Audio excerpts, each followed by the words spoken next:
Issiqlik elektr stansiyalari aksiyadorlik jamiyati tomonidan Butunjahon atrof muhitni asrash va yashil iqtisodiyot yo'nalishidagi dolzarb ustuvor vazifalar mavzusida seminar tashkil etildi.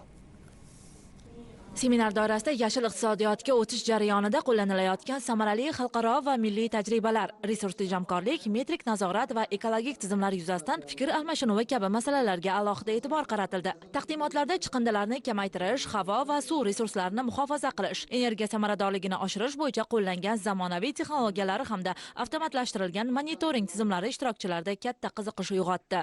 Shuningdek, mutaxassislar o'rtasida ekologik boshqaruvni rivojlantirish, korporativ ijtimoiy mas'uliyatni kuchaytirish va ustuvor yo'nalishlar bo'yicha hamkorlik istiqbollari muhokama etildi. Davlat dasturi doirasida atrof muhitni muhofaza qilish va yashil iqtisodiyot yiliga bag'ishlangan bo'lib, butun respublikamizda bu sanoatda birinchi, ikkinchi toifalarga mansub issiqlik elektr stansiyalari va boshqa issiqlik markazlariga tomonidan atrof muhitni muhofaza qilish dasturlarining ijrosi bo'yicha olib borilayotgan ishlar, o'z dasturlariga nimaga e'tibor berilyapti deb har bir issiqlik elektr stansiyasini taqdimotlari bilan tanishildi. Shuningdek, seminar doirasida eng yaxshi taqdimot tanlovi tashkil etildi. Unda ishtirokchilar o'z korxonalarida joriy etilgan ekologik loyihalar, yangicha yondashuvlar va amaliy natijalarni namoyish etish orqali tajriba almashishdi.